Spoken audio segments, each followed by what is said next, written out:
ትናንትና ነበርሽ አይደለ? ሙሉን አዳምጥሻል ነው ያወራሁትን? አዎ ነበርኩኝ፣ ያዳመጥኩ ነበር። ምን ተረዳሽ? የተረዳሽውን ነገር ንገሪኝ። ስለ አብና ስለ አላህ ያወራሁበትን።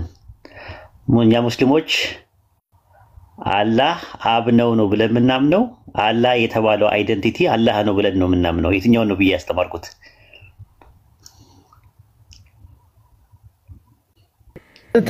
አላህ ማለት አብ ነው ሳይሆን የአብ አይዴንቲቲ ማለት በብሉይ ኪዳን የነበሩ ነቢያቶች አንዱን አምላክ ነው ያህዌን ሲያስተምሩ የነበሩ። ስለዚህ ነብዩም ሲመጡ ያንን አስተምሮ ይዘው የመጡ እና ያንን ነው እንጂ ቀጥታ አላህ አብ ነው የሚል አላህ አባት ይባላል የሚል ትምህርት አለ ማለት በእኛ በእስላም አስተምሮ ንጽጽር ላይ የሚያስተምሩ ልጆች ኢየሱስን የላከው አምላክ አንዱ አምላክ አላህ ነው ብለን እናምናለን ነው እንጂ የሚለው አላህ አብ ተብሎ ይጠራል ወይም ደግሞ አላህን አባት ብለን እንጠራለን የሚል ትምህርት አለ።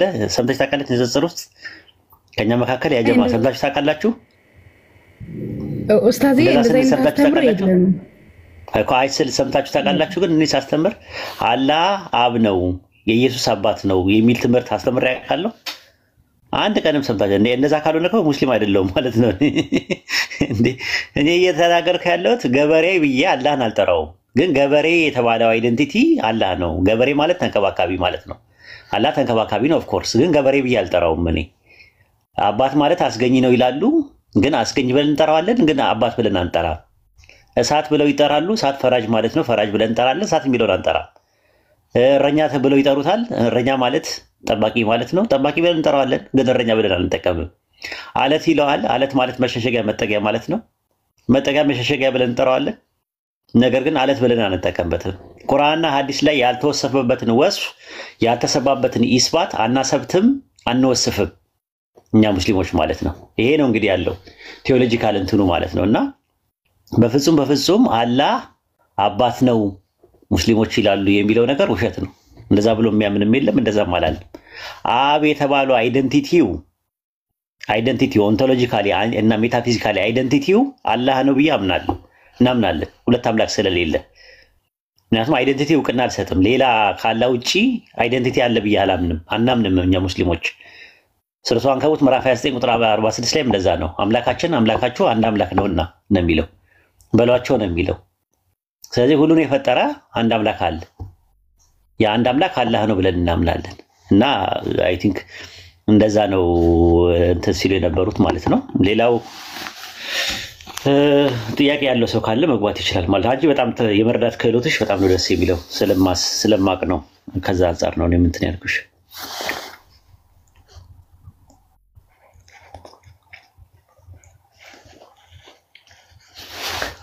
ማሂት አለች እንዴ?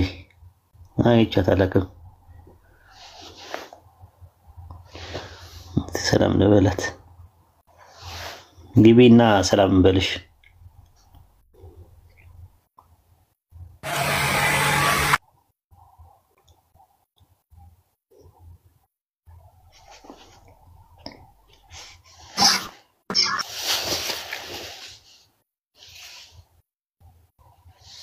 ማሻአላህ ማሂ ሰላም ብያለሁ። እንዴት ነሽ? ኡስታዝ እንዴት ነህ? ሰላም ብያለሁ ሁላችሁም። ወይ ዳኔ እንዴት ነህ? ወይ አለሁ ስለማው የዋሽታ አለሁኝ። ትናንትናም እየሰማሁ ነበር። እንዴት ነህ? ሰላም ነሽ ወይ? አለሁ ፈጣሪ ይመስገን፣ ሁሉ ሰላም ነው። አይ እንትን ላለው ብለሽ ረፍት አድርጋለሁ ብለሽ በዛው ጠፋሽ እና አይቼሽ አላውቅም። ለዛ ነው ማንም ደግሞ ኢንፎርም የሚያደርገኝ የለም። ደህንነትሽን ምናምን ነገር የለም። ለዛ ነውና ዋናው ደህና መሆንሽ ነው ባለሽበት። ኧረ አለሁኝ እግዚአብሔር ይመስገን። ጠፍቻለሁኝ በርግጥ ግን አለሁኝ። አልፎ አልፎ ብቅ እላለሁ። ጨርስና ማለት ነው ጥያቄ አለኝ። ችግር የለውም። ሰላም ልበላቸውና እንላለን። ችግር የለም። ሀዊ አሰላሙ አለይኩም ወራህመቱላሂ ወበረካቱ። አህመድ ሰላም አለይኩም ወራህመቱላሂ ወበረካቱ። የጠፋ ሰው ኢንቲሳር ሰላም አለይኩም ወራህመቱላሂ ኡስታዙና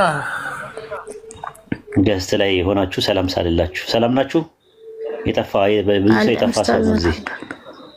ኡስታዝ አካውንቴ ሀክ ተደረገና የአዲስ ከፍቼ ነው እንቢ ማን ያለኝ ነበር መመለሳት አካውንትሽ? በዛኛው ሚንሳር ነው ስሙ።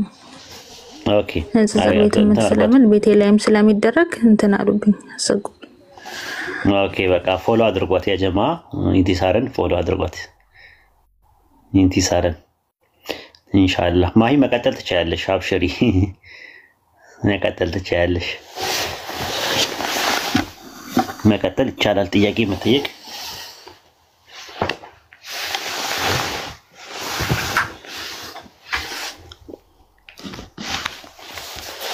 የፈለግሽውን ጥያቄ መጠየቅ ትችያለሽ ማሂ።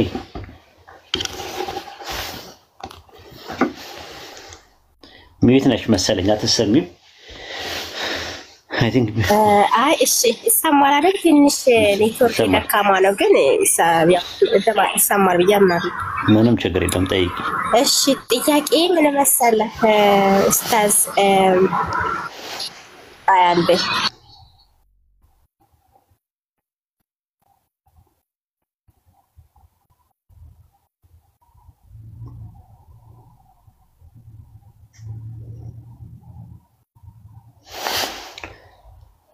ኦኬ እስከዛ ድረስ እንትን ማለት ትችላላችሁ። ሙጂብ አቢኖ መጥቷል። ታስተዋውቃችሁ ሙዚየም ሙጂብ አቢኖ ሙጂብን አሚኖን ላስተዋውቃችሁ። አንድ ወንድም አለ እሷ እስከምትመጣ ድረስ ላስተዋውቃችሁ ማለት ነው። እየሳብኩ ነው ሙጂብ ወይም አንዳንድ ጻፍልኝ እስቲ ኢንቫይት አድርጌያለሁ ግን እንትን አይደለም። እስቲ ድጋሚ ላኮ እስቲ ሪኩዌስት ላስተዋውቃችሁ። እሺ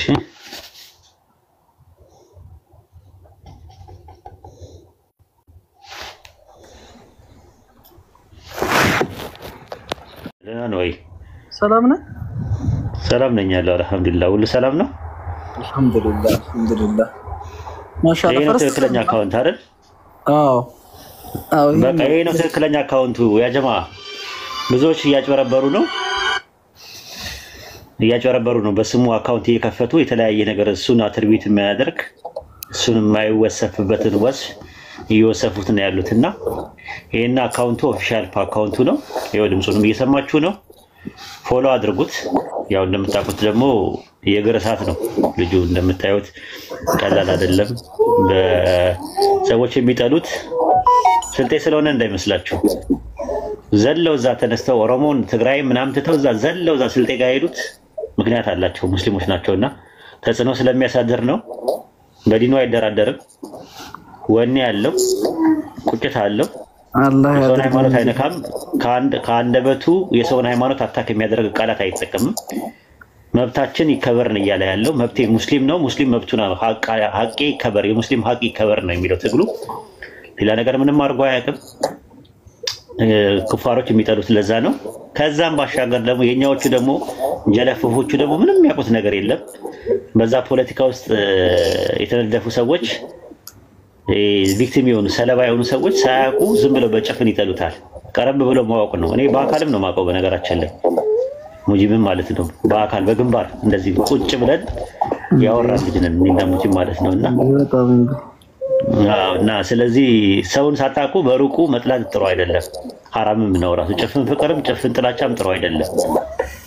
ስለዚህ ወቁት ቀረቡት። ከባለቤቱ ስሙ ምንም ነገር ስትፈልጉ ከባለቤቱ ከራሱ ባለቤት አለው ከባለቤቱ መታችሁ የምትፈልጉትን ነገር መስማት ትችላላችሁ። በተረፈ የሚሰራበትን ፖለቲካ የሚሰራበትን እንትን ምናምን የምታዩት ነገር እሱ ቁማር ነው። እኛ ደግሞ በቁማር አናምንም ማለት ነው። ሙጂብ የሆነ ነገር በለን። ሰላም አለይኩም ወራህመቱላሂ ወበረካቱ። እንዴት ናችሁ? እንዴት አመሻችሁ? እንግዲህ በየተለያየ ቦታ ስላላችሁ እንዴት ዋላችሁም ይጨምራል።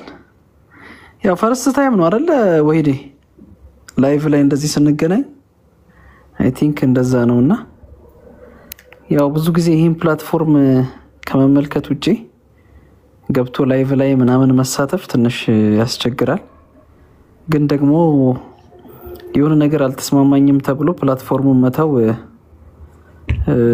ብዙ ነገሮችን ያሳጣልና ኢንሻአላህ እንግዲህ በሚመች ሰዓት አንዳንድ ጉዳዮች ላይ ከኡስታዝ ወሂድም ጋር ከሌሎች ወንድሞችም ጋር የጋራ በሚያስተሳስሩን ጉዳዮች በጋራ በምንጓዛቸው የተለያዩ ሂደቶች ላይ አብረን ኢንሻአላህ ላይቭም ይሁን አንዳንድ ነገሮችን እንግዲህ እናሳልፋለን ብዬ አስባለሁ። ያው ከዛ ውጪ ቅድም ወሂድ እንዳለው ለኔም ብቻ ሳይሆን ሌሎችንም ሰው በጭፍንም መውደድ በጭፍንም መጥላት ተገቢ አይደለም። አንድ ጉዳይ ያው ማጣራት ነው። እንደ ዲንም እንደ ጥሩ ስነ ምግባርም ያለው ሰው የሆነ ነገር በሰሙ ቁጥር ሰዎችን በግንባር ወይም ደግሞ ፊት ለፊት ምንድነው ስለ ጉዳይ ብሎ መጠየቅ እውነታው ላይ ለመዳረስ ትክክለኛው መንገድ እሱ ነው። ያለበለዛ አንዳንዶች ዝም ብለው ካለ ምንም ምክንያት ጥላቻ ያድርባቸዋል።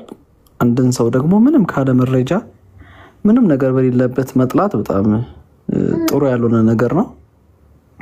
ሌሎች ነገሮችም ሲፈጠሩ በግንባር ማውራት ምንድነው ብሎ መጠየቅ ዑዝር መስጠት በተለይ ለሙስሊም ወንድም ሌላው ማማኝ ቢሆን ዑዝር መስጠት እንደው ተሳስቷል እንኳን ቢባል ለወንድም ለእህቶች ዑዝር እየሰጡ ነገራቶችን በጣም ማረጋጋት ያስፈልጋል።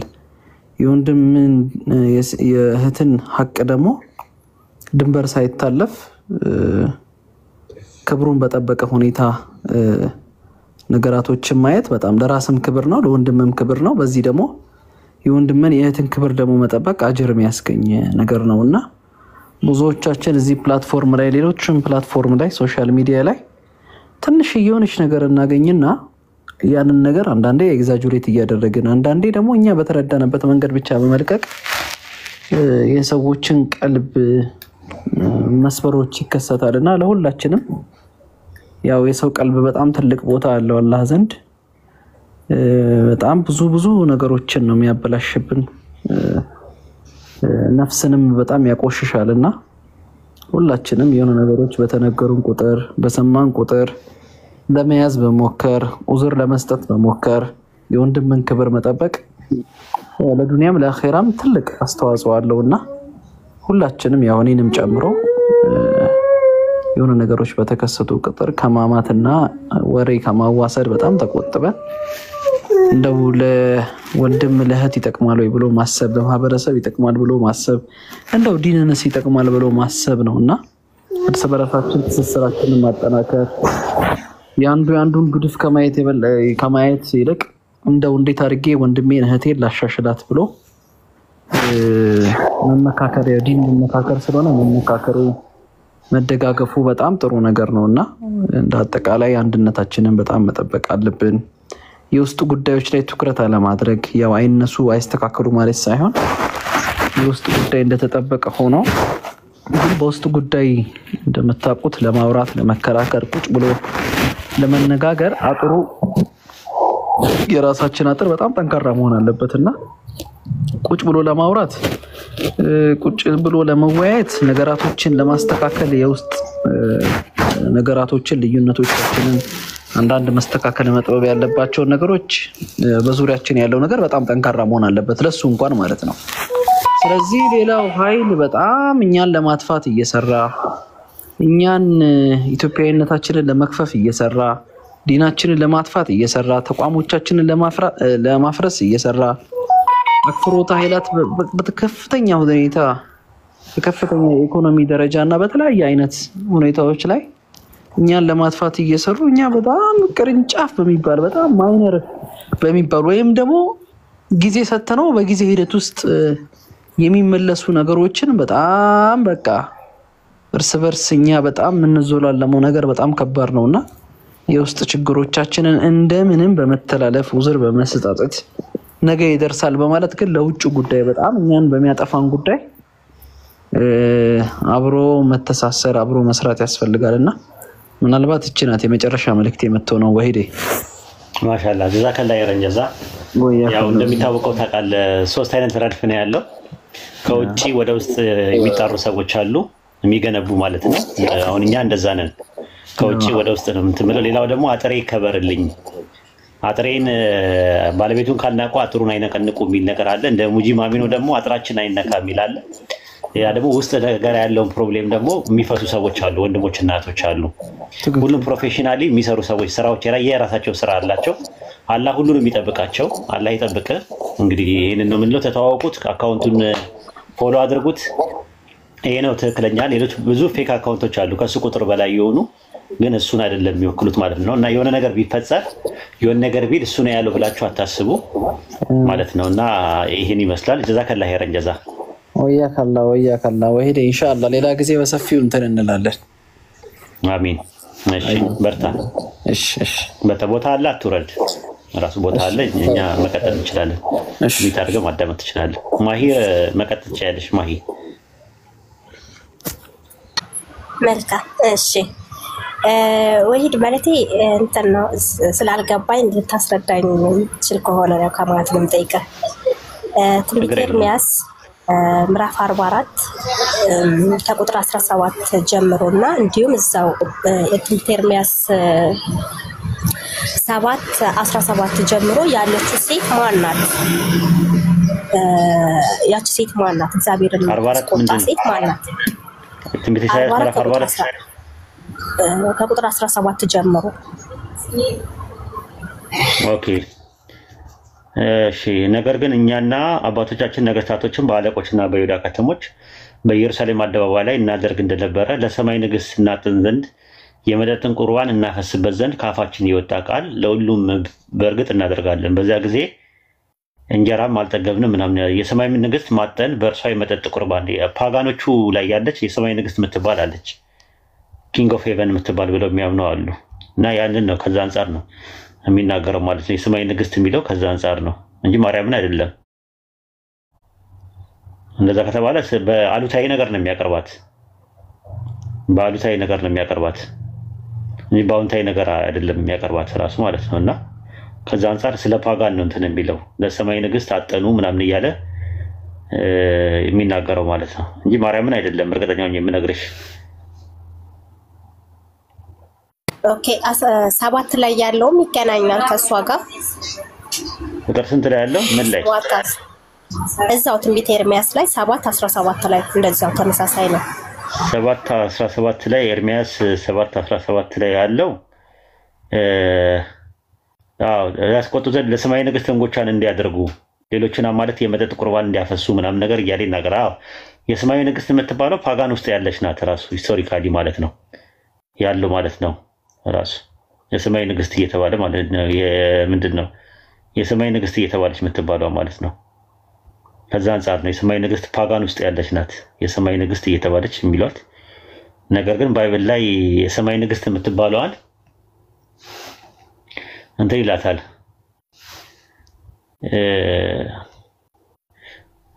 የሰማይ ንግስት የምትባለዋን ባይብል ላይ በራዕየ ዮሐንስ ላይ 12 እና ገላትያ 4 ላይ ኢየሩሳሌምን የሰማይቷ ኢየሩሳሌም ምናምን እያለ ይናገራል። ግን ከሱ ጋር የሚገናኝ ነገር አይደለም። ኩዊን ኦፍ ሄቨን የምትባለው ፓጋን ውስጥ ያለች ነገር ናት ራሱ። ግን ኦርቶዶክሶች በኋላ ላይ ግን ኩዊን ኦፍ ሄቨን የምትባለው ማርያም ናት ብለው አስቀመጡት። በኋላ ላይ ካቶሊክና ኦርቶዶክሶች ማለት ነው። ኢቫንጀሊካል ሉተራንም ትንሽ አንግሊካንም የሰማይ ንግስት ናት ማርያም የሰማይ ንግስት ናት የሚል ትምህርት አላቸው። ግን ከናናውያን ቨርጂን የሆነችው ሃይ ሚድል ኤጅ ላይ የነበረችዋ ጣዖት ናት ራሱ እዛ በእንትን ደረጃ ማለት ሂስቶሪካሊ ስትመለከችው እንጂ ማርያም አይደለችም። ይሄ የተቃወማት ነው ያለው ለሰማይ ንግስት እንጎቻ የሚያደርጉ ምናምን እያለ የሚያወራው እሱ ነው። በኋላ ላይ ግን የቸርች ፋዘርስ የሰማይ ንግስት ማርያምን ብለዋታል ራሱ ማለት ነው። እና ከዛ አንጻር ነው የሚታየው ማለት ነው።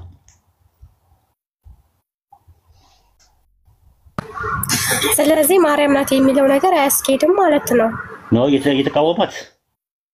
የተቃወማት ኤርምያስ 7:18 እና ኤርምያስ 44:17 ላይ የተቃወማት ነው። አደልተሪ ናት፣ ጣዖት ናት ራሱ አምላክ ሲቆጣባት ነው የምታየው። እና ዝም ብለው ሴት ሲያዩ ምናምን ነገር ሁልጊዜ ለማርያም ነው የሚወስዱት። ሶስት ነገር ሲያዩ ደግሞ ቶሎ ብለው ስላሴ ጋር ነው የሚለጥፉት እንጂ የሰማይ ንግስት የተባለችው ኩዊን ኦፍ ዘ ሄቨን የተባለችው ማርያም አይደለችም። ጣዖት ናት ራሱ ስለ ጣዖት ነው የሚያወራው።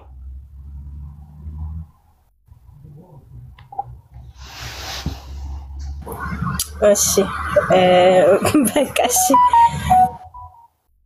ጣዖት ናት። የሰማይ ንግስት እየተባለ እንጎቻ አቀረቡ ምናምን እያለ የሚያወራው ጣዖት ናት። ግን በካቶሊክ በኦርቶዶክስ አንግሊካን እና ጥቂት ሉተራውያን ደግሞ የሰማይ ንግስት ማርያም ናት ብለው ይላሉ ራሱ በዶክሜንታቸው ውስጥ በትውፊት ደረጃ። እና አርጤሚስ የምትባል ታውቂያለሽ? አርጤሚስ የምትባል በኤፌሶን የነበረችዋ የአምላክ እናት አርጤሚስ የምትባል ጣዖት ነበረች። እኔ ሰማሁ ነው እንጂ የሚመስለኝ ግን እኔ አላውቅም። በእንትን ግን ከዚህ በፊት የሆነ ሰው እንደዚህ ሲያወራ ሰምቻለሁ። ግን አርጤሚስ የምትባላለች እና የሚገርምሽ ነገር በኤፌሶን 4:31 ላይ ማርያምን የአምላክ እናት ያሉት እዛ ቦታ ላይ ነው እጇን ያቀፈችው ማለት ነው። አርጤሚስ የምትባለው እናትና ልጅ ናቸው። የአምላክ እናት የምትባል ሴት ነበረች። እሷን ነው የአምላክ እናት ብለው ያሉት በኋላ ላይ የአምላክ እናት ቴዎቶኮስ ማለት የአምላክ እናት የአምላክ ወላጅ አምላክን የወለደች ብለው ያስቀመጡት ማለት ነው። እዛው ቦታ ላይ ነው። የሚገርምሽ በኤፌሶን ውስጥ አርጤሚስ የምትመለከው። አርጤሚስ ታላቅ ናት እያሉ ሲጮህ አታስታውሽም? ባይብል ላይ ያ እኮ አውቃለሁኝ። አርጤሚስ ታላቅ ናት እያሉ ሲጮህ ነበረ። ሐዋርያት ሥራ ላይ ምዕራፍ 19 ቁጥር 24 ላይ ብር ሰሪ የሆነው ዲሜጥሮስ የሚሉት አንድ ሰው የአርጤሚስ ቤተ መቅደስ ምስሎችን በብር እየሰራ ለአንጥረኞች ያደርግ ነበር ይላል አይደለ? ኦርጋን የወንድ ደግሞ ኦርጋን አለ አይደለ? ያ ሕፃን ልጅ ግን ወንድ የተባለው በስምንተኛው ቀን ምን ያለ ነው? ምን የሚል ነው ወንድ የሚሆነው? ሉቃስ ላይ ስትመለከችው በስምንተኛው ቀን ምን የሚል ነው? እንደ አይሁድ የተገረዘ ማለት ነው። በቃ እንደዛ ማለት ነው። ስለዚህ ከዛ አንፃር ነው። ስለዚህ ድንግል ማርያም የወለደችው ወንድ ልጅ ነው። ወንድ ልጅ አታምልኩ የምንለው ለዛ ነው። ማርያም የወንድ ልጅ እናት ናት። ያ ወንድ ልጅ ስሙ ማን ይባላል? ስሙ ማን ትያለሽ ይላታል? ኢየሱስ ትያለሽ። ኢየሱስ ከመምጣቱ በፊት ደግሞ ኢየሱስ የሚባል ስም ለወንዶች ይሰጥ ነበር። ያሽዋ ወይም ደግሞ ኢየሱስ በግሪክ ሰብቱጀንት የፍጡራን ስሞች አሉ ኢየሱስ የሚለው። ስለዚህ ኢየሱስ የሚለው ያሽዋ የሚለው የፍጡራን ስም ነው። ፍጡራኖች ሲጠቀሙበት የነበረ ስም ነው የተሰጠው እንጂ የፈጣሪ ስም አይደለም። ልክ ለእስማኤል መልአኩ ነው አይደለ? እስማኤል ብሎ ላላት ለአጋር፣ ለማንኤልና ለሚስቱ ደግሞ ሶምሶም የሚለውንም መልአኩ ነው ስም ያወጣው። ልክ ለማርያምም መጥቶ ስሙን ያበሰረውና ስሙን ታያለሽ ብሎ ያላት ለማርያም ማን ነው? መልአኩ ነው።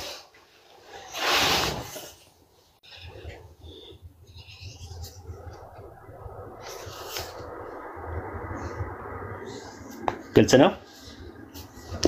ያ ግልጽ ነው። ተቋርጠህ ነበር ኔካ? አይ ዝም ብዬ ነው። ኦኬ እሺ፣ አንድ ጥያቄ ልጠይቅና አይ ቲንክ ሌሎች ስላሉ እንትላለው ጨርሳለሁ። ያው ይሄን ጥያቄ ብዙ ጊዜ ተደጋግመን ፍጻሜው ላይ ስለደረስኩኝ ያው ለዛም ነው ብዙም ያልገፋውበት። ያልገባኝ ነገር ማለት ነው ወይ ይሄ የካልሚስ ምናምን የሚባለው ነገር ክርስቶስ የሞተው ለተመረጡት ነው ምናምን የሚለው ነገር አይገባኝም። ማለቴ ከዚህ ከድህነቱ ጋር ይገናኛል ማለት ነው። ለተመረጡት ብቻ ከሞተ ኢየሱስ ክርስቶስ ማለት ነው። እኛን ልክ አሁን ባለፈው ምን ስትለኝ ነበር አንተ ለውሾች ፍርፋሪዎችን አይሰጥም ምናምን እያልክ ያስተማርከኝ ነበር በማቴዎስ ወንጌልን ያነሳ። ስለዚህ ከሱ ጋር ይገናኛል ወይ እኛን አያውቀንም ወይ ማለት ነው አሁንም ቢሆን ወይ? ምክንያቱም ለተመረጡት ብቻ ከሆነ እንዲሁም ደግሞ ከቃሉ ጋር ደግሞ አሁንም ቢሆን እዛው ላይ እየተፋለሰ ነው ያለው። አንድ ቦታ ለተመረጡት ብቻ ካለ ለተመረጡት ብቻ ነው የሚሞተው ከተባለ እግዚአብሔር አንድ እስከ ዓለም ሊወዷል እንዲሁም ደግሞ አንድ ልጅ ሰጠ የሚለው ነገርስ እንዴት ነው የሚታየው? እነሱ የሚሉት ቱሊፕ የሚባል ነው ያለው። ካልቪኒዝም ምንድነው መሰለሽ በአይ ቲንክ የፕሮቴስታንት ሀዳሲያን ሪፎርመር ከሚባሉት አንዱ ከ1509 እስከ 1564 ድረስ ድረረት ይኖር የነበረው ነው። ጆን ካልቪን ይባላል። ዮሐንስ ካልቪን የሚባለው ነው። ተከታዮቹ ካልቪናውያን ይባላሉ። የእሱ ትምህርት ደግሞ ካልቪናዊነት ካልቪኒዝም ይባላል። የካልቪን ሐሳብ የሚያራምዱ ካልቪናውያን በሀገራችን መሰረተ ክርስቶስ፣ እነ ቃለ ሕይወት፣ መጥምቃውያን፣ ካልቪያን አምስቱ የካልቪናውያን ነጥቦች አሏቸው። አምስቱ የካልቪናውያን ነጥቦች ቱሊፕ ይባላሉ። ቱሊፕ ማለት ምን ማለት ነው? ቶታል ዲፕራይቪቲ፣ አንኮንዲሽናል ኢሌክሽን፣ ሊሚትድ አቶንመንት፣ ሬዚስታብል ግሬስ እና አንኮንዲሽናል ፕሬዘርቫንስ ኦፍ ሴንትስ ማለት ነው። ምን ማለት ነው? አምስት ነገሮች አሉ። የመጀመሪያ አጠቃላይ ውድቀት ቶታል ዲፕራይቪቲ ነው የሚባለው። ሰው በአዳም የተነሳ ምንም ፍሪ ዊል የለውም። ለመዳንም ለመጥፋትም ፍሪ ዊል የለውም። በቃ የሞተ ነው። የሞተ ነገር ስራ አይሰራም። ለመዳንም ለእንትንም አይደለም። ስለዚህ ምንድነው የሚያስፈልገው? እግዚአብሔር ራሱን የሚቀሰቅሰው እግዚአብሔር ቀስቅሶ ራሱ አንቺ ያለ ፍላጎትሽ ያለ ፈቃድሽ እንድታምኚ ንስሐ እንድትገቢ መልካም ስራና እንድትሰሪና እንድትጸኝ ያደርግሻል። ሮቦት ነሽ፣ ምንም ድርሻ የለሽም። ያኛውን ደግሞ የተለየ ገሃነም የሚገባውን ደግሞ አይቀሰቅሰውም፣ በዛው ገሃነም ይገባል። ይሄ ምን ይባላል? ቶታል ዲፕራይቪቲ ይባላል የመጀመሪያው ትምህርት። ሁለተኛ ደግሞ ሁኔታ ቢስ ምርጫ። ያንን ነገር ያደረገው ለምንድን ነው? ፈጣሪ በሰው ነፃ ፈቃድ ነው ሲባል አንኮንዲሽናል ኢሌክሽን የሚባል ትምህርት አለ።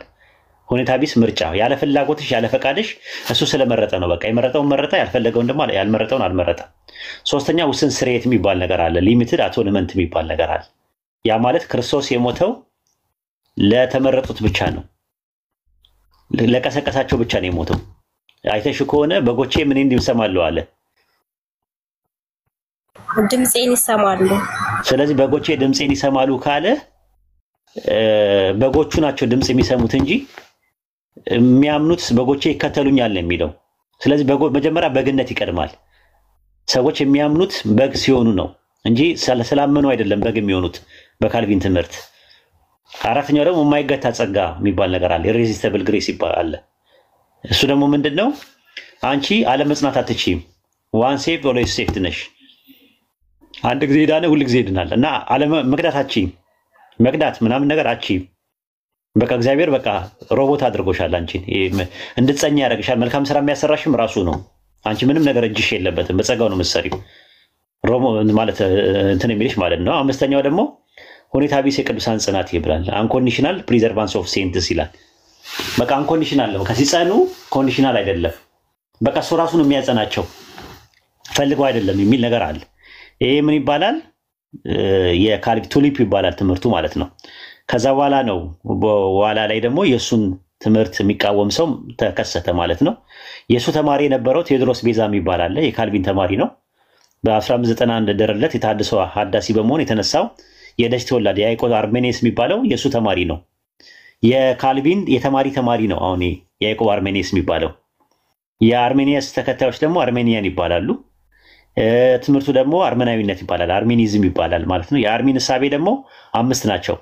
የካልቪንን ነጥቦች የሚቃወሙ ነው። 5 ሰነዶች ናቸው በ1630 ላይ የነበሩት 5 አርቲክል ኦፍ ሮሜኒያንስ የሚባሉ 5 የተቃውሞ መጣጥፍ የሚባሉ 5ቱ ደግሞ እነሱ ደግሞ የተለዩ ናቸው።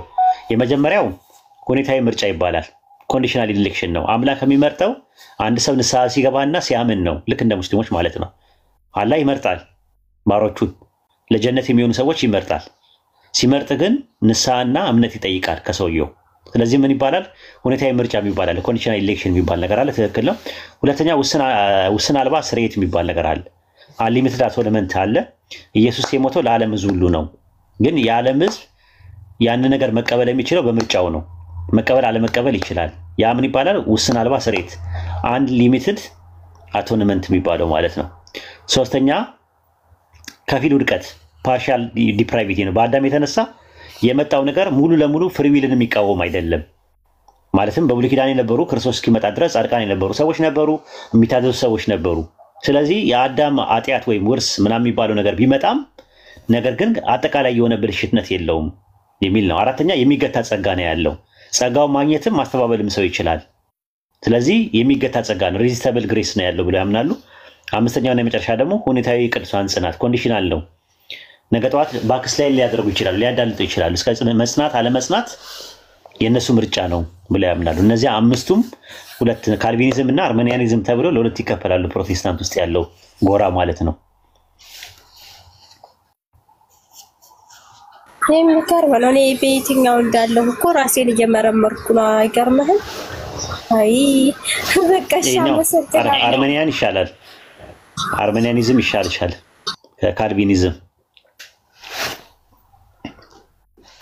ከእስልምና ጋር የሚቀራረበው እሱ ነው ያው ማለት ነው። ያው እኛ ሊበርቴሪያን ፍሪዊል አንቀበልም። ፌታሊያን ደግሞ ዲተርሚኒዝም አንቀበልም። ታውቂያቸዋለሽ ሁለቱ?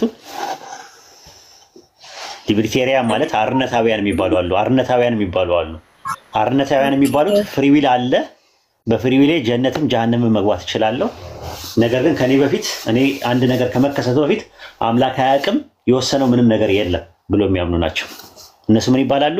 ሊብሪቴሪያን ይባላሉ። የነሱ ፍሪዊል አለ ብለው ይላሉ። ግን ፍሪዊል የሚሉት ነገር ቶታሊ ሮንግ ነው። ነፃ ፈቃድ አለ ብለው ሲሉ የአምላክ እውቀት የአምላክ ውሳኔ የሚባል ነገር የለም። አንድ ነገር ሀፕን እስካላደረገ ድረስ አምላክ አያውቅም ይላሉ። እነሱ ሊብሪቴሪያን ይባላሉ። በኢስላምም የተወሰነ ሰዓት ላይ ተነስተው ነበር እነሱ ማለት ነው። ምን ይባላሉ? ቀድርያዎች ይባላሉ። ቀድርያ ይባላሉ በእኛ በኢስላም ማለት ነው። እንደገና ደግሞ አንደኛው ጽንፍ ደግሞ ፌታሊዝም ይባላል። ፌታሊዝም ማለት እድል ፋንታይነት ነው። ፈጣሪ ሁሉ ነገር ወስኖታል፣ ሁሉ ነገር ያውቃል። እኔ ፍሪዊል የሚባል ነገር የለኝም፣ ጀነትም ጀሃነምም ለመግባት ምንም ፍሪዊል የለኝም የሚሉ ምን ይባላሉ? ፌታሊዝም ይባላሉ። የነሱ ዲተርሚኒዝም ምን ይባላል? ፌታሊያን ዲተርሚኒዝም ይባላል። የነሱ ተወስኖት የሚባለው ያም ቶታሊ ሮንግ ነው። እንደዚህ ብለውም የተነሱ በእስላም ውስጥ በኢስላም ታሪክ ውስጥ ነበሩ። ምን ይባላሉ? ምን ይባላሉ? ያ ጀማ ስማቸውን ታስታውሳላችሁ? ምን ይባላሉ? በእኛ የነበሩት ቀድርያ አንደኛው ነው። አንደኛው ምንድን ነው? በእኛ የነበሩት የሚያስታውስ ጎበዝ የሆነ ሰው እስቲ። ጀብርያዎች ይባላሉ ማለት ነው። ጎበዝ ጀብርያዎች ይባላሉ ማለት ነው። ሁለቱም ኢንካር ተደርገዋል በኢስላም። ስለዚህ እኛ ፍሪዊል አለ፣ አዎ አለ። ዲተርሚኒዝም አለ፣ አዎ አለ። ያለ ውሳኔ አለ፣ እውነት ነው አለ። አላህ ዓለም ሳይፈጠር ዘመን ሳይቆጠር በፊት ሰዎችን እንደሚፈጠር ሰዎችን ከመፍጠሩ በፊትና ጀነትና ጀሃነምን እንደሚያዘጋጅ መልካም ሰርተው አምነው መልካም የሰሩ ሰዎች ጀነት እንዲገቡ እንደገና ደግሞ አምፀው ደግሞ በአላህ ላይ አምፀው ደግሞ ጀሃነም እንደሚገቡ አስቀድሞ ወስኗል። ከዛ በኋላ እዛ ነገር ውስጥ መግባት አለመግባት የሚባለው ደግሞ ሙፈሰል ሆኖ በተናጥል ደግሞ መጥቶ እዛ ነገር ውስጥ መግባት የሚችል ሰው ደግሞ ራሱ ምርጫው ነው ራሱ ማለት ነው። አሁን ሲወስን አላህ የወሰነው ምንድነው? ጀነትና ጀሃነምን እንደሚያደርግ የጀነት ሰዎችና የጀሃነም ሰዎች እንደሚኖሩ አስቀድሞ ወስኗል። እዛ ነገር ውስጥ ደግሞ መግባት አለመግባት ደግሞ የግለሰቦች ነፃ ፈቃድ ተሰጥቷቸዋል። ማሂ የምትባል ዓለም ሳይፈጠር ዘመን ሳይቆጠር በፊት ጀነት ትገባለች ጀሃነም ትገባታለች ብሎ አልወሰንም። እንደዚህ አይነት ውሳኔ እንደዛ ከሆነ ምርጫ የለሽም፣ የት እንደምትገቢ ያውቀዋል። ነገር ግን የወሰነው ምንድነው? ሙጅመል ነው የወሰነው፣ ጥቅላዊ ነው የወሰነው። የጀነት ሰዎች ጀነት እንዲገቡ የጀሃነም ሰዎች ጀሃነም እንዲገቡ አስቀድሞ ወስኗል። አስቀድሞም ስለወሰነ ላንቺ ምን ሰጥቶሻል? ምን ሰጥቶሻል ላንቺ? አላህ ፍቃድ ሰጥቶኛል። ነፃ ፈቃድ የማን ውሳኔ ነው? የራሴ እኮ የማን ውሳኔ ነው? ማን ነው ወስኖ የሰጠሽ? ፈጣሪ ነው የሰጠኝ። ፈጣሪ ነው። ያንን ስለዚህ አይነጣጠሉም። ያላህ ውሳኔም የሰው ነፃ ፈቃድም ኮምፓቲብል ነው። እኛ ኮምፓቲቢሊስቶች ነን። ኮምፓቲቢሊስት ማለት ምን ማለት ነው? የመሳ ለመሳ የሚሄዱ ናቸው። ፍሪዊልና ያላህ ፈቃድ የሚጋጩ ነገሮች አይደሉም። መሳ ለመሳ የሚሄዱ ናቸው። አንደኛው ተቀላይ ነው፣ አንደኛው ተናጠል ነው ብለን ነው የምናምነው። ይሄን ይመስላል ትምህርታችን። እሺ በጣም አመሰግናለሁ። አይ በጣም አሪፍ ነገር ነው የወሰድኩት። ቴንኪው ኡስታዝ። ምንም አይደለም። ይቅርታ ግን ብዙ ጊዜ ማለት ነው ስጠራህ ወሂድ ምናምን እያልኩኝ ስለምጠራህ ብዙ ሰዎች ማሂ ሪስፔክት አድርገሽ ጥሪ እየተባልኩ ነው እና እኔ ከቀረቡት አንፃር ነው ይቅርታ። ኧረ አዛት ወይ ብለሽ ወሂድ በይ እንደሱ ነው የሚለኝ። እኔ ባለቤቱ ነኝ አይደል? መወስነው ነኝ እኔ መወስነው።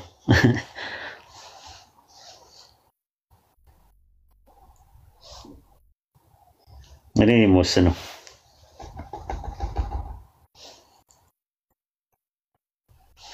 ኦኬ ጥሩ። አህመድ በላያ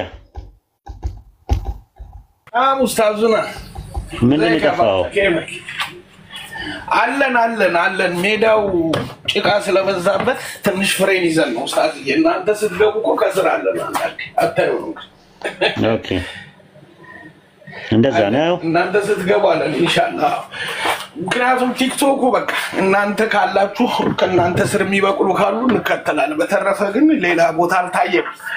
አላህ ይሰተረን ያ አላህ ይሰተረን ብለናል ኢንሻአላህ።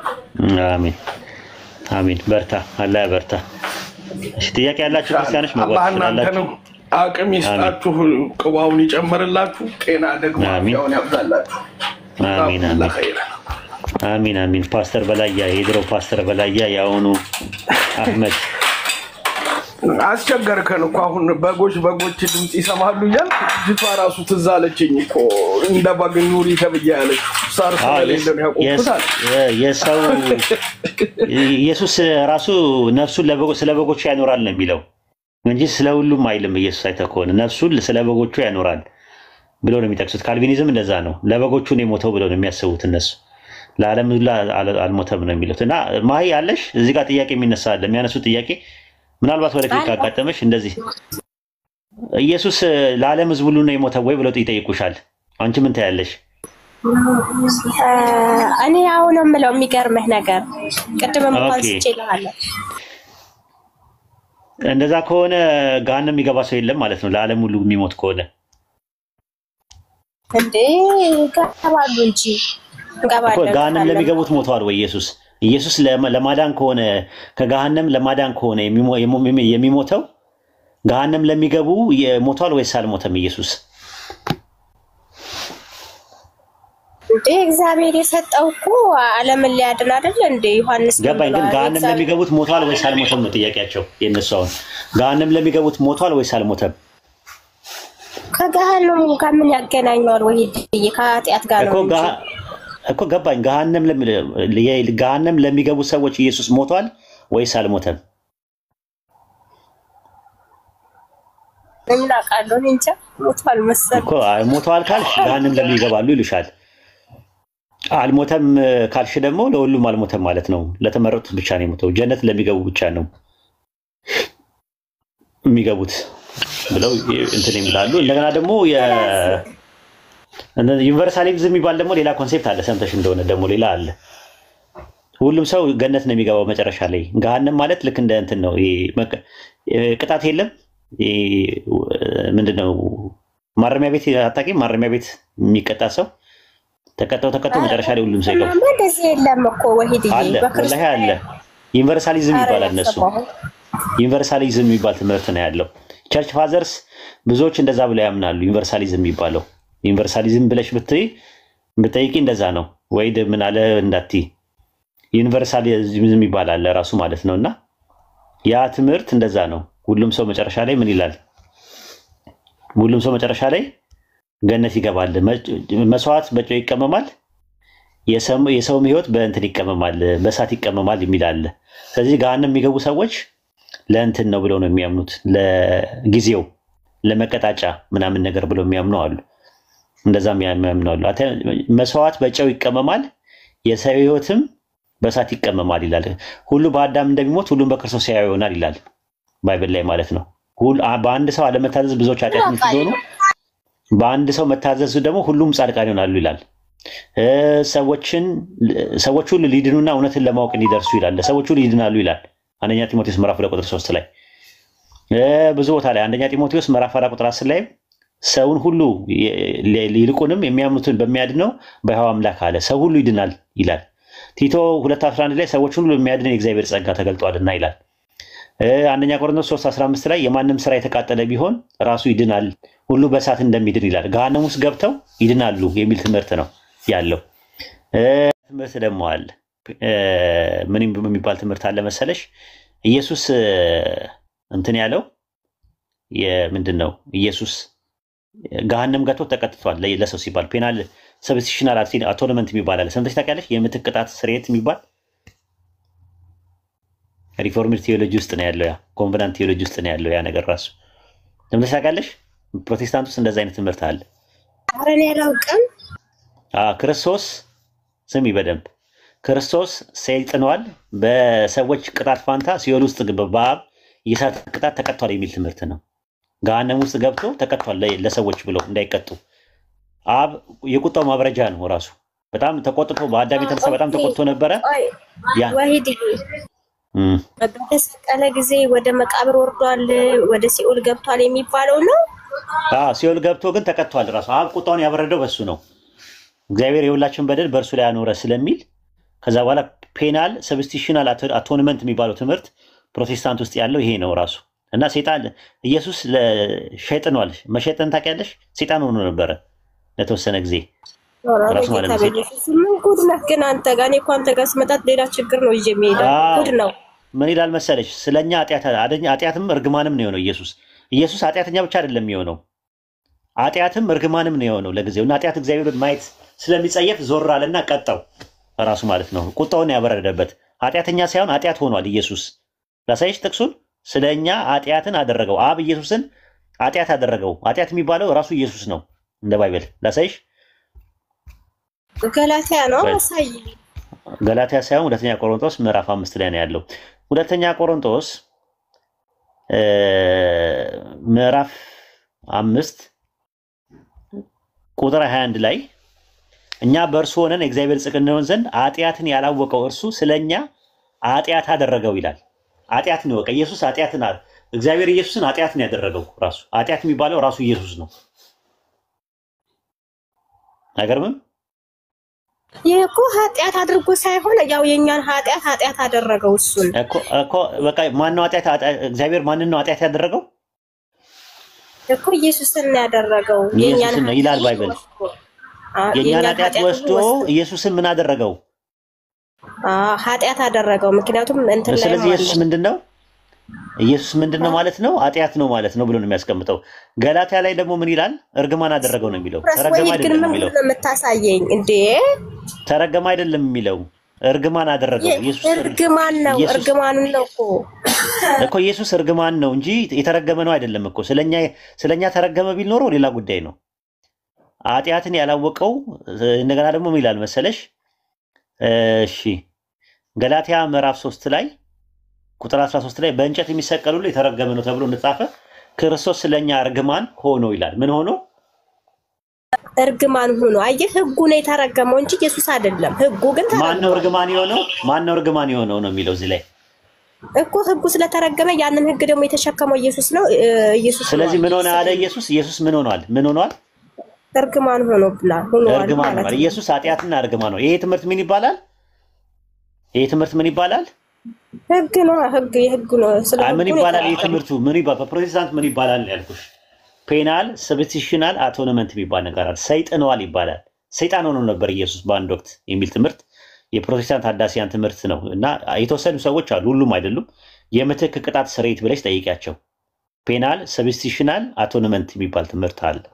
ክርስቶስ ሰይጣናል በሰዎች ቅጣት ፋንታ ሲኦል ውስጥ በአብ የእሳት ቅጣት ተቀጥቷል የሚል ትምህርት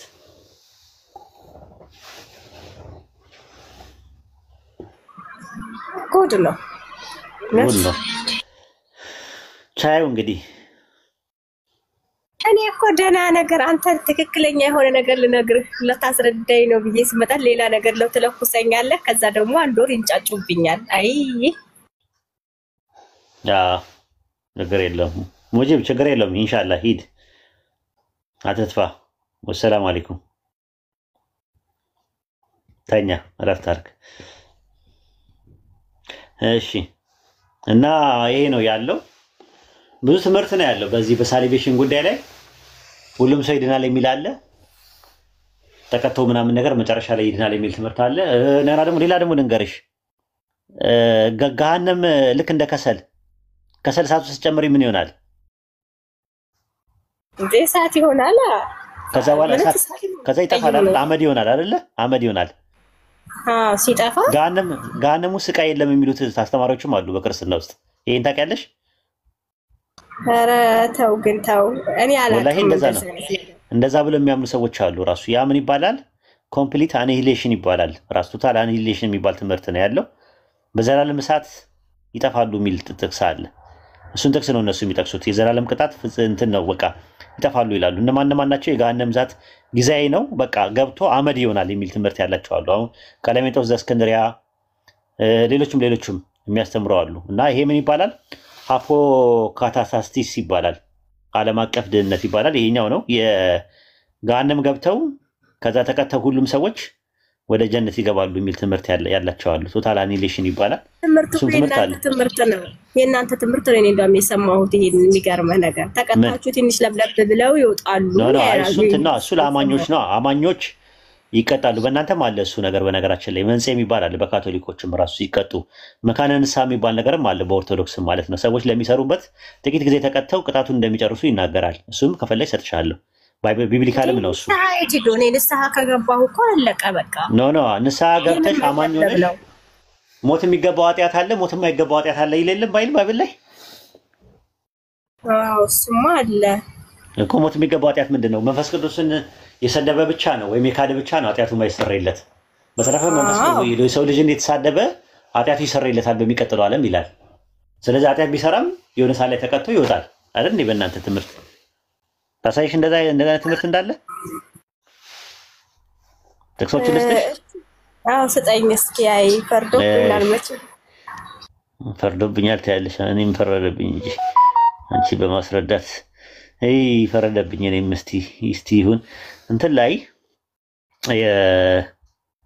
ምን አለ መሰለሽ የምታገኘው ጥቅሱን ልስጥሽ፣ አንዳንድ ጥቅሶችን ልስጥሽ።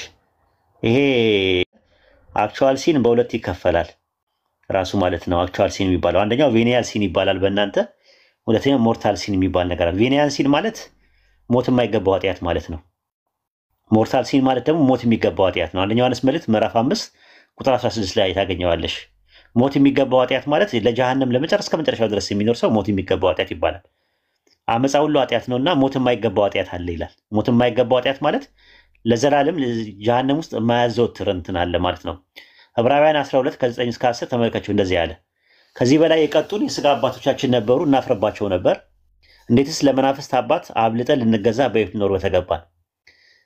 እርሱ መልካም ሆኖ እንደታያቸው ለጥቂት ጊዜ ይቀጡን ነበርና እርሱ ግን ከቅድስናው እንድንካፈል ለጥቅማችን ይቀጣናልና አለ።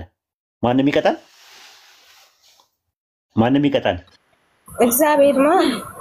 ከዛ ቁጥር 11 ላይ ቅጣት ሁሉ ለጊዜው የሚያሳዝን እንጂ ደስ የሚያሰኝ አይደለም፣ ዳሩ ግን በኋላ ለለመዱትና የሰላም ፍሬ እርሱም ጽድቅን ያፈራልና አለ። ስለዚህ አንደኛው ዮሐንስ መልእክት ምዕራፍ 5 ቁጥር 16 ላይ ማንም ወንድሙን ሞት የማይገባውን ኃጢአት ሲያደርግ ቢያየው ይለምን ይላል። ሞት የማይገባው ኃጢአት ስላደረጉት ሕይወትን ይሰጣልና አለ። ሞት የማይገባው ኃጢአት አለ፣ ሞት የሚገባው ኃጢአት አለ። ለጀሃነም የሚያዘወትር ኃጢአት አለ፣ ለጀሃነም ደግሞ የማያዘወትር ደግሞ ኃጢአት አለ። ቅጣት ተቀብሎ የምትወጪው ማለት ነው። ማቴዎስ 12:31 ላይ እንደዛ ነው። ስለዚህ እውነት እውነት እላችኋለሁ ኃጢአትና ስድብ ሁሉ ለሰው ይሰረይለታል፣ ነገር ግን መንፈስ ቅዱስን ለሰደበ አይሰረይለትም አለ። በሰው ልጅ ላይ ቃልን የሚናገር ሁሉ ይሰረይለታል፣ በመንፈስ ቅዱስ ላይ ግን የሚናገር ሁሉ በዚህ ዓለምም በሚመጣው ዓለም አይሰረይለትም አለ። ስለዚህ በሰው ልጆች ቃል ላይ የሚናገር በዚህ ዓለም በሚመጣው ዓለም የሚሰረይለት መካነ ንስሐ የሚባል መንጽሔ የሚባል ነገር አለ፣ ፑርጋቶሪ በካቶሊክ። በኦርቶዶክስም ማቴዎስ ወንጌል 12:32 ላይ ተመልከቱት። ሁላችሁም አንድምታው ምን ይላል መሰላችሁ? ኃጢአቱን ለቄሱ ነግሮት ቀኖናውን ተቀብሎና ጀምሮት ቢሞት ሳይጀምር ቢሞት ይላል መካነ ንስሐ አለ፣ ከዚያ አድሶ ይወጣል። ተቀደሽ መካነ ንስሐ የሚባል መካነ ንስሐ አለ፣ ይታደስና ይወጣል ለጊዜው ማለት ነው። መካነ ንስሐ ማቴዎስ 12:32 ላይ አንድምታውን ተመልከቱት። ኦርቶዶክሶች ሄዳችሁም ጠይቁ። ራሱ በካቶሊክ መንጽሔ የሚባል አለ፣ ፑርጋቶሪ የሚባል ትምህርት አለ። ድርሳነ መስቀል ምዕራፍ 17 ቁጥር 1 ላይ ገጽ 49 ላይ እንደዚህ ይላል። ከዚያ በኋላ በገሃነም ውስጥ የነበሩ ክርስቲያኖች ነን እያሉ የክርስቲያን ስራ የማይሰሩ ኃጢአጣን ይላል ኃጢአተኞች ከኢየሱስ ስልጣን ጸሎት ይጸልይላቸዋል። ይጸልይላቸው ዘንድ መላእክትን ያቀርቧቸዋል። ኢየሱስ ይጸልይላቸውና ይወጣሉ። ከዛስ መድኃኒታችን ጸሎት ከጸልይላቸው በኋላ መላእክቱም ወደ አማረች ወደ መንግስተ ሰማያት ይወስዷቸዋል አለ። መጀመሪያ ገሃነም ውስጥ ይገቡና ይቀጣሉ። መጨረሻ ላይ ኢየሱስ ምን ያደርጋል? ይጸልያል፣ ወደ አብ ያማልዳል ማለት ነው። እባክህ ማራቸው፣ እነዚህ አማኞች እኮ ናቸው፣ ኃጢአተኛ ብቻ ነው እንጂ የሰሩት ክርስቲያኖች ናቸው ምናምን ብሎ ይጸልይላቸውና ከዛ በኋላ ምን ይሆናሉ? ይወጣሉ ማለት ነው። ይወጣሉ። ኦኬ። እንደዚህ ማለት የሚለምነው ይሄ ልክ ዕብራውያን ላይ ያለው ደግሞ ምናምን ነው የሚማልድልን ነው ወይስ እንደዛ ባፈ ያለ ነው? ኢየሱስ ነው የሚጸልየው። ይኸው እንደዚህ መድኃኒት ኢየሱስ ክርስቶስ ከጸለየላቸው ይጸልያል ራሱ ማለት ነው። ይጸልያል በስነ ስርዓት ማለት አገልጋይ አይደል? እዛ ዕብራውያን 8:2 ላይ አገልጋይ ነው ይላል። ስለናንተ ምን አይምሰላችሁ አለ እኮ። በዚያ ቀን ነው የሚለው እሱ በምጽአት ነው። በዚያ ቀን ነው የሚለው በምጽአት። ስለዛች ቀን ነው በዛ ቀን ነው እኮ በምጽአት ቀን አይለምንም ያቆማል እኮ። ግን አሁን ግን በአብ ቀኝ አማላጅ ነው ኢየሱስ። ሮሜ 8:34 ላይ እኔ አብን ለምናለሁ አማላጅ ነው ይማልዳል። በዚያ ቀን የሚለው በዚያ ቀን በስሜ ትለምናላችሁ እኔ ስለእናንተ አብን አለምንም ማለት በምጽአት ቀን ነው። በዚያ ቀን ብዙዎች በስም ታምናት አላገር ምናምን ስላችሁ እኔ ያላቃችሁ ብሎ ያባራቸዋል ነው ጭራሹ ነው። ግን እስከዛ ድረስ ግን ኢየሱስ አማላጅ ነው ራሱ ይጸልያል። እኔ አብን እለምነዋለሁ አለ ከሄድኩ በኋላ።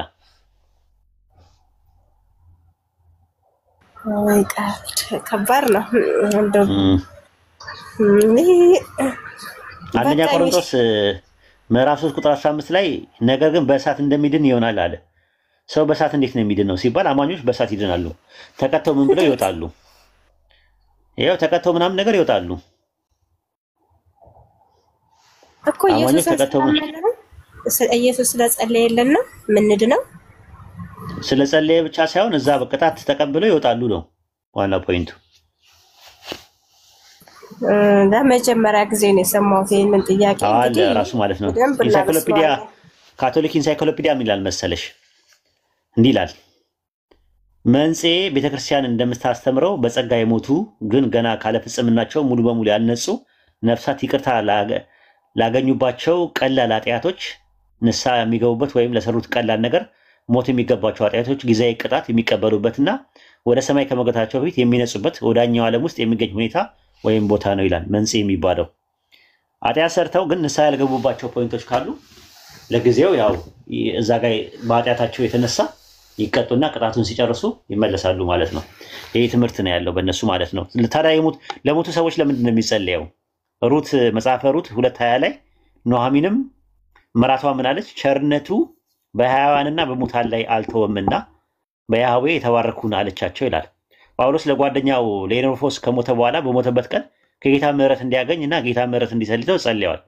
ሁለተኛ ጢሞቴዎስ 1:16 ላይ ብትመለከቱ በጌታ ቀን ከጌታ ምሕረት እንዲያገኝ ጌታ ይስጠው ብሎ ጸልየዋል። ነፍስ ይማር የሚባለው ያለው እኮ ለዛ ነው። ነፍስ ይማር የሚባለው አውግስቲን ለሞተችው እናቱ ነው ወይስ እኛ የሔዋን አምላክ ስለምናመልክ ነው? የሙታን አምላክ አይደለም። ለአማኞች ነፍስ ይማር ይባላል። አማኞች ላሉና አይባልም። አሁን ለምሳሌ ኦርቶዶክሶች ሙፍቲ ሲሞቱ ምን እያሉ ነበረ? በየቦታው የታይተሽ ከሆነ ሙፍቲ ሲሞቱ ምን አሉ? ኦርቶዶክሶች ራሱ ሁሉም ቦታ ነፍስ ይማር ይላሉ። አዎ ግን አይባልም። ነፍስ ይማር የሚሰራው ለአማኝ ብቻ ነው። በእኛ አሁን ለምሳሌ አላህ ይርሐመው የምንለው ሙስሊም ያልሆነ ሰው አላህ ይርሐመው አንልም። ለምሳሌ እኛ እና አሁን ኦርቶዶክሶች ዝም ብለው ለማስመሰል ነው የሚያደርጉት እንጂ መጽሐፋቸው ላይ ነፍስ ይማር አይባልም። ነፍስ ይማር ሙፍቲ ነፍስ ይማር ምናምን እያሉ ይላሉ። አይባልም። ምንድን የሚባለው? አፈሩን ገለባ ያርግለት ነው የሚባለው። እኔ ላምጣልሽ። አፈሩን ገለባ ያርግለት ነው የሚባለው። ሙስሊም ያልሆነ ሰው ሲሞት እንደዛ ነው። በቃ ምን ታያለሽ? ራሱ ለቤተሰቦቹ ጽናትን፣ መጽናናትን፣ ትዕግስቱን አላህ እንዲወፍቃቸው ትነግራቸዋለሽ። ሀዘናችሁን አላህ ይቀበላችሁ፣ አላህ ለሂዳያ ሰበብ ያደርግላችሁ ታያለሽ። የሞተውን ሰው ግን አፈሩን ገለባ ያርግለት ታያለሽ። በኢትዮጵያ አባባል ሌላ ምን ታያለሽ? ነፍስ ይማር አይፈቀድም ራሱ። ስለዚህ ሁለተኛ ጢሞቴዎስ 1:16 ላይ ምሕረትን እንዲያገኝ እንትን ብሏል ማለት። አውግስቲን ደግሞ ለሞተችው እናቱ ጸልየዋል ራሱ። አውግስቲን ራሱ ምን አለ መሰልሽ? እኔም ውዳሴም ሕይወቴንና አንተ የልቤ አምላክ ሆይ ያለው መልካም ስራዬ በጥቂቱ ወደ ጎን ትተሃልና በደስታ አመሰግናለሁ። አሁንም ስለ እናቴ ኃጢአት አንተን ለምንሃለሁ ይላል። አይሽ ይጸልያል ማለት ዱዓ ይደረግለታል ለሞተ ሰው ማለት ነው። ለሞተው ሰው ይቅርታ ለአማኝ ከሆነ ይቅርታውን እንዲያደርግለት እዛ ላይ ማለት ነው። ተቀጥቶ እንዲወጣ ማለት ነው። ዮሐንስ አፈወርቅ ምንድን ነው ያለው ራሱ ማለት ነው ሲናገር? እርሱ ካህን መላውን ከተማ ወክሎ አምባሳደር ሆኖ የሚያገለግል ነው። ግን ከተማዋን ለምን እላለሁ? በእውነት ለመላው ዓለም ወክሎ አምላክን የሁሉም የሕያዋንን ብቻ ሳይሆን የሞቱትም ኃጢአት ጭምር እንዲምር ጸልያለሁ አለ። ስለዚህ የሞቱ ሰዎች ላይም ለሞቱ ሰዎች አላህ እንዲምራቸው ዱዓ እናደርጋለን። ግን የሞቱ ሰዎች እነማን ናቸው? አማኞች ብቻ ናቸው። ከአማኞች ውጭ አይደለም እንትን ያለው ማለት ነው። እና ይሄ ነው ያለው ትምህርት። በኢስላምም ትምህርት ውስጥ አለ። ዮሐንስ ወንጌል 16:9 ላይም ስለ ኃጢአትም በእኔ ስለማያምኑ ነው አለ። ዮሐንስ 15:22 ላይ እኔ መጥቼ ባልነገርኳችሁ ኖሮ በኃጢአት ባኖርባችሁ ይላል ኢየሱስ። ዮሐንስ ወንጌል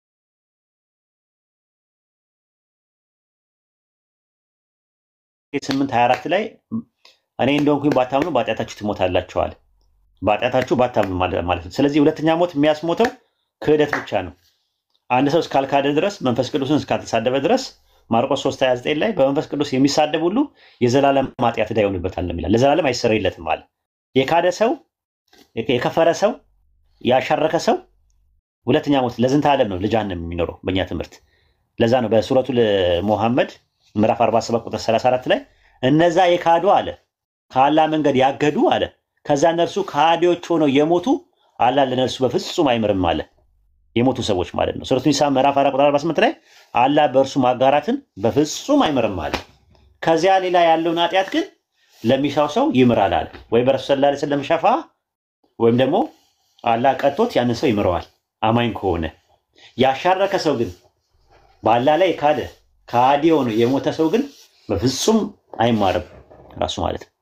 ምንም አይማርም ራሱ ማለት ረሱል ሰለላሁ ዐለይሂ ወሰለም በሐዲስ ላይ ምንድን ነው ያሉት? ነፍስን ቢያጠፋ ምንም ቢያደርግ ይቀጣል። ተመጣጣኝ አላህ ይቀጣዋል። ነፍስን ቢያጠፋም ቢሰርቅም ምንም ቢልም ቢሰርቅም ቢዋሽም ምን ቢልም ለዛ ተመጣጣኝ ቅጣት አላህ ይቀጣዋል። እስካልካደና እስካላሻረከ ድረስ ግን የጀነት ነው። ራሱ ረሱል ሰለላሁ ዐለይሂ ወሰለም በሐዲስ ላይ እንደዚህ ያሉ ጃሚዓ ተርሚዚ መጽሐፍ 39 ሐዲስ 25 ላይ ነው የምታገኘው። ጃቢር እንደተረከው የአላህ መልእክተኛም ሰለላሁ ዐለይሂ ወሰለም እንዲህ አሉ። አንዳንድ የተውሂድ ባለቤቶች የተውሂድ ባለቤት ማለት ሙስሊሞች ማለት ነው የሆኑ ሰዎች ፍም እስኪሆኑ ድረስ በእሳት ይቀጣሉ አለ። ከዛ የአላህ ምህረት ይደርሳቸውና ከእሳት ይወጣሉ ብለዋል። የተውሂድ ባለቤቶች የተባሉት እነማን ናቸው? ረሱል ሰለላሁ ዐለይሂ ወሰለም በኢማም ቡኻሪ መጽሐፍ 97 ሐዲስ 113 ላይ ረሱል ሰለላሁ ዐለይሂ ወሰለም አሉ ጅብሪል ወደ እኔ መጥቶ እንዲህ አለ አበሰረኝ፣ ማንም ምንም ነገር በአላህ ላይ ያላሻረከ ወደ ጀነት ይገባል። እኔም ቢሰርቅም ቢያመነዝርም ብዬጠየቅኩኝ እርሱም ቢሰርቅም ቢያመነዝርም አለኛል። ረሱል ሰለላሁ ዐለይሂ ወሰለም በሌላ ሐዲስ ላይ ደግሞ አንዳንድ የተውሂድ ባለቤቶች የሆኑ ሰዎች ከእሳት ይወጣሉ ወደ ጀነት ይገባሉ ብለዋል። ራሱ ማለት ከእሳት ይወጣሉ ወደ ጀነት ይገባሉ አሉ። ተቀተው ምህረትን ተሰጥቷቸው ይገባሉ ማለት ነው። ይሄ ነው የሙስሊም ተስፋው ማለት ነው። ለሰራው ኃጢአት ማለት ነው። በነገራችን ላይ ኃጢአት በሁለት ይከፈላል ታውቂያለሽ? በምንና በምን እስኪ አበይት ኃጢአትና ንዑሳን ኃጢአት የሚባሉ ኃጢአቶች አሉ። አበይት ኃጢአት የሚባሉት በንስሐ ብቻ ነው የሚታጠበው። አበይት ኃጢአት የሚባሉት ምንድናቸው? ሽርክ የመጀመሪያው፣ ከዛ እናትና አባትን አለማክበር፣ ከዛ መግደል፣ ከዛ ዝሙት፣ አራጣ እየተባሉ ይዘረዘራሉ። እነዚህ ነገሮች የሰራ ሰው በመልካም ስራው እንኳን አይድንም። ንስሐ ብቻ ነው፣ ተውበት ብቻ ነው፣ ተውባ ማድረግ መተውበት አለበት። እነዚህ ነገሮች ያደረገ ሰው በተረፈ ንዑሳን ኃጢአቶች የሚባሉትን መልካም ስራው ሊያስተሰርይለት ይችላል። ለምሳሌ ጁማን እስከሚቀጥለው ጁማን ድረስ ጁማን አቴንድ ያደረገ ሰው እስከሚቀጥለው ጁማ ድረስ ያለው የሰራው ኃጢአቱ ይሰርይለታል። ረመዳንን ከዓመት እስከ ዓመት የጾመ እና ሸዋልን አብሮ የጾመ ሰው ባለፈው ኃጢአቱ የነበረው የሰራው ነገር ይሰርይለታል ይላል ሐዲስ ላይ። ያ ማለት ግን አበይት ሊሆኑ ኃጢአቶች በንስሐ ብቻ ነው የሚሉት። አበይት ያልሆኑ ኃጢአቶች በአጠቃላይ መልካም ስራዎቻችን ያብስልናል። መጥፎ ስራችንን የቂያማ ቀን ሚዛን ላይ ይወጣና መጥፎ ስራችን አለ፣ መልካም ስራችን አለ። መልካም ስራችን በሚዛን ላይ ይለካና ሚዛኑ መልካም ስራችን ካጋደለ ክፉ ስራችንን ያብስልናል። ይሄ ነው። ግን እነዚህ ሜጀር ሲንስ የሚባሉት ትላልቅ ኃጢአቶች ወንጀሎች የሚባሉት በንስሐ ነው ይቅርታ የሚያገኙት። ንስሐ ካልገባበት አንድ ሰው ግን ይቀጣል። ወይም ደግሞ የረሱል ሰለላሁ ዐለይሂ ወሰለም ሸፋ ከሽርክ ውጭ ያለውን የረሱል ሰለላሁ ዐለይሂ ወሰለም ሸፋ ካገኘው ምህረትን ያገኛል። ለዛ ነው አላህ ኃጢአትን ማሻረክን በፍጹም አይምርም ይላል። በጣም እኮ የሚያስፈራ ነገር ነው ይሄ ማሂ። በእኔ በጣም ሁልጊዜ ራሱ በቃ ስሰማ ቤተሰቦቼን አስባለሁ። ምን ላለው በቃ ለዝንተ ዓለም ነው የምትቆራረጨው ከአላህ ጋር። ሱረቱ ኒሳ ምዕራፍ 4 ቁጥር 48 ላይ አላህ በእርሱ ላይ ማጋራትን በፍጹም አይምርም፣ ከዛ ሌላ ያለውን ኃጢአት ለሚሻው ሰው ይምራል። በአላህ ላይ የሚያጋራ ሰው ታላቅ ኃጢአትን በእርግጥ ቀጠፈ ነው የሚለው። በጣም ከባድ ነገር ነው። ሱረቱ ሙሐመድ ምዕራፍ 47 ቁጥር 34 ላይ ምንድን ነው የሚለው? እነዛ የካዱ አለ ከአላህ መንገድ ያገዱ አለ። ችግር የለውም በህይወት እያሉ ንስሐ ይገቡበታል። ከዚያ እነሱ ከሃዲዎች ሆነው የሞቱት አላህ ለእነርሱ በፍጹም አይምርም አለ። በቃ ለዝንተ ዓለም ነው የሚለው። ግን ቻንስ አለ ነው ደስ የሚለው ነገር። ሱረቱ ዙመር ምዕራፍ 39 ላይ ቁጥር 53 እና 54 ላይ እናንተ ድንበር ያለፋችሁ ባሮች ሆይ ከአላህ እዝነት ተስፋ አትቁረጡ አለ። አላህ ኃጢአቶችን በሙሉ ይምራልና አለ። ምንን ይምራል? ኃጢአትን በሙሉ አለ። ምንም በቃ ላይ ያስቀረ ነገር ሽርክም ቢሆን ምንም ቢሆን የሚያደርግ ሰው ምህረትን ያገኛል። መቼ? ንስሐ ሲገባ። የበኒ እስራኤሎች የእስራኤል ልጆች በምድረ በዳ ጥጃ አምልከው ጥጃን አምላክ አድርገው ይዘው ልክ ንስሐ ሲገቡ አላህ ምን አደረጋቸው? አላህ ምን አደረጋቸው? ይቅር አላቸው አይደለ ማሂ? ይቅር አላቸው። ስለዚህ አላህ ምን አለ ዙመር ላይ በሱረቱ ዙመር ምዕራፍ 39 ቁጥር 53 ላይ አላህ ኃጢአት ድንበር ያለፋችሁ ባሮች ያለ አላህ ኃጢአቶችን በሙሉ ይምራልና የቅጣቱ ቀን ከመምጣቱ በፊት ሁላችሁም በንስሐ ወደ ማን ተመለሱ አለ? ወደ አላህ ተመለሱ። ወደ አላህ ነው ተመለሱ አለ። የቅጣቱ ቀን ከመምጣቱ በፊት ሞት ከመምጣቱ በፊት ቂያማ ከመቆሙ በፊት ፀሐይ በጠለቀችበት ስትወጣ የቂያማ ቀን ይቆማል። ገርገራ ከመምጣቱ በፊት ገርገራ ታውቂያለሽ? ጣረሞት አንድ ሰው ጣረሞት ከመምጣቱ በፊት ጣረሞት ላይ ያለስ ይቀበለዋል? ጣረሞት ላይ ያለ ያሳዝናል። ገርገራ ላይ ያለ ተቀባይነት የለውም። ገርገራ ላይ ካለ ማለት ነው። በጣም ነው የሚያስፈራው ራሱ። ገርገራ ላይ ካለ ተቀባይነት የለውም። ጣረሞት ላይ ያለ ተቀባይነት የለውም። ልክ ሊሞት እያጣጣረ ጣር ላይ ያለ ንስሐ ቢገባ ላኢላሃ ኢለላህ ቢል ዋጋ ያለው። ፊራውን ለምሳሌ እንደዛ ነበር ያደረገው የነበረው። ረሱል ሰለላሁ ዐለይሂ ወሰለም ምን አሉ? ጃሚዓ ተርሚዚ መጽሐፍ 48 ሐዲስ 168 ላይ በእርግጥ አላህ የባሪያውን ንስሐ ገርገራው ከመድረሱ በፊት ይቀበላል አሉ። አረብኛው ገሪገር ነው የሚለው፣ ገርጊር ነው የሚባለው። ገርጊር ማለት ምንድነው? ገርገረ ነው። ጣረሞት ጉሮሮ ላይ ደረሰ ማለት ነው። ገርገራ ማለት ጣር ማለት ነው። ስለዚህ አላህ በቁርአን ውስጥ ምን አለን? በሱረቱ ኒሳ ምዕራፍ 4 ቁጥር 18 ላይ ጸጸትን መቀበል ለነዛ ኃጢአት ለሚሰሩና አንዳቸው ሞት በመጣባቸው ጊዜ እኔ አሁን ተጸጸትኩ ለሚል ከዛ በኋላ እነሱ ከሃዲዎች ሆነው ለሚሞቱ አይደለም ማለት። ሁለት ነው ጸጸት ያለው። ልክ ሞት ሲደርስበት ጣረሞት ላይ ያለ የሚጸጸት ሰው ተቀባይነት የለውም። ከሞተ በኋላ የትንሣኤ ቀን ተቀስቅሶ አላህ ፊት ቆሞ ዊብ እንደው ባልሰራው ኖሮ ምናምን ብሎ ቢል ዋጋ የለውም። ሁለቱም ራሱ ማለት ነው። ሱረቱል ሙሐመድ ማነው? ሱረቱል ዙመር ምዕራፍ 39 ላይ ለዛ ነው 54 ላይ ቅጣቱ ወደ እናንተ ከመምጣቱ ከዛ የማትረዱ ከመሆናችሁ በፊት ጌታችሁ ወደ ጌታችሁ በንስሐ ተመለሱ ለእርሱም ታዘዙ ብሎ ነው የሚያስቀምጠው። ያ ነው የሚያስፈልገው። ኃጢአታችሁን የሰሩ ከዚያ በኋላ የተጸጸቱ እርሱ መሐሪ ነው የሚለው ቁርአን ላይ። ሱረቱል አዕራፍ ምዕራፍ 7 ቁጥር 157 ላይ 153 ላይ እንደዛ ነው። እነዚህ ኃጢአቶችን የሰሩ ከዚያ በእርሷም የተጸጸቱ ያመኑ ጌታቸው እርሱ ጸጸትን ይቀበላል አለ። ከተረፈ አላህ የባሮቹን ኃጢአት በአጠቃላይ ይቀበላል። ዱንያ በጣም አሁን ሰፊ ቻንስ አለ። ወላሂ ትልቅ ኒዕማ ነው፣ ትልቅ ፈድል ነው፣ ራሱ ትልቅ ጸጋ ነው፣ ትልቅ ምህረት ነው። አሁን ላይ ቻንስ አለሽ ማሂ። ወዮ እኮ ነው የሚሉት እጃቸውን ይነክሱታል። ከቁጭታቸው የተነሳ እጃቸውን ይነክሳሉ። ወዮ ምን ነው ሙስሊም በነበርኩ ነበር ላኢላሃ ኢለላህ በተባለ ጊዜ ይኮሩ ነበር ይላል። ወዮ የዛን ቀን ወዮ ከመልእክተኛው ጋር ምን ነው ባደረኩኝ የቁጭ ቀን አስታውሳቸው ነው የሚለው። ይቆጫሉ። ወዮ ምን አለ እንትን ብለው እንትን ይላሉ። እና አንቺ ቻንስ አለሽ። አሁን በጣም ቻንሱ ሰፊ ነው ያለው። የምር ሞት የሚባል ነገር ሳይመጣ ሞት መቼ እንደሚመጣ መቼ እንደሚወስድ አይታወቅም ራሱ። አሁን አንቺን ተመልከች፣ ራስሽን ራሱ ተመልከች፣ አንቺን ራስሽ ማለት ነው። እንቅልፍ ስተኝ እንቅልፍ ሲመጣ መቼ እንደሚመጣ እንቅልፍ መቼ እንደሚመጣና እንዴት እንደሚወስድሽ ታውቂያለሽ? እኔ እንዴት አውቃለሁ? አላውቅም። በቃ እንደዛ ማለት ሞትም እንደዛ ነው። ሞት ደግሞ የሞት ታናሽ ወንድም ነው እንቅልፍ። ስለዚህ መቼ እንደሚመጣ አታውቂውም ራሱ ሞት። ግን አሁን ቻንስ አለን ራሱ ሞት ከመምጣቱ በፊት። ጥያቄ ልጠይቅ፣ ቆይ ልጠይቅ። አሁን በመጨረሻ ሰዓት ይሄ ሁሉ ሰውዬው ዘመኑን ሁሉ ጨርሶ በመጨረሻ ሰዓት አምላክን ተቀብሎ ከሞተ ወደ ፈጣሪው ይሄዳል ነው የምትለኝ? ጀሃነም አይገባም ነው የምትለው?